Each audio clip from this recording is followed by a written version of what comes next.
गजपति जिला रायगड़ा ब्लॉक सरकारी उच्च विद्यालय एवं सरकारी उच्च माध्यमिक विद्यालय खेल पड़िया ठारे गजपति जिला स्तरीय समूह क्रीड़ा प्रतियोगिता उद्यापित हो जाइछि। एही कार्यक्रम रे रायगड़ा पंचायत समिति अध्यक्ष पूर्णवासी नायक मुख्य अतिथि भावे जोग देइथिबा बेले सम्मानित अतिथि भावे अतिरिक्त जिला क्रीड़ा अधिकारी रायगड़ा गोष्ठी उन्नयन अधिकारी सुधीर कुमार सिंह, रायगड़ा पंचायत समिति उपाध्यक्ष ज्योति प्रसाद पाणी प्रमुख मंचासीन थिले।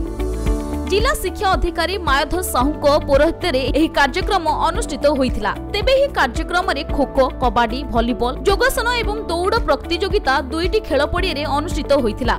एही प्रतियोगिता रे गजपति जिल्लार 7टी ब्लॉक रो 7टी जोनु 550 रु अधिक प्रतियोगी 16 गोटी इवेंट्स रे अंश ग्रहण करथिले। एहा सहित श्री सुरेंद्र कुमार पात्रंक प्रत्यक्ष तत्वावधान में विभिन्न विद्यालय 50 रु अधिक क्रीड़ा शिक्षक माने जोग देई समस्त क्रीड़ा प्रतियोगिता को सुचारू रूपे परिचालन करथिले।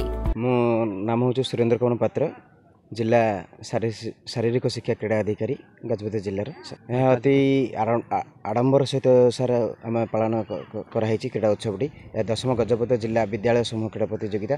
एथिरे हमर गजपति प्रत्येक ब्लॉक रु 7टी ब्लॉक रु नियर अबाउट 600 क्रीड़ाविद पार्टिसिपेट करिसेंती, जो थी कि आम एठारे भलीबॉल अंडर 17 बॉयज एंड गर्ल्स एवं कबाडी, खो-खो और रहिला हमर दौड़ कूद प्रतियोगिता होइतिला, शतरंज जोटा कि चेस हम कहू चेस भी होइतिला, ता सहित तीरंदाज आर्चरी भी होइतिला। सर एथिरे जो माने भी उन्नति होइछन्ती प्रथम स्थान अधिकारी से माने राज्य स्तर रे भाग नेमे। सर मो ना वर्षा दास, मो सरस्वती शिशु विद्या मंदिर 10म श्रेणी छात्री अटे।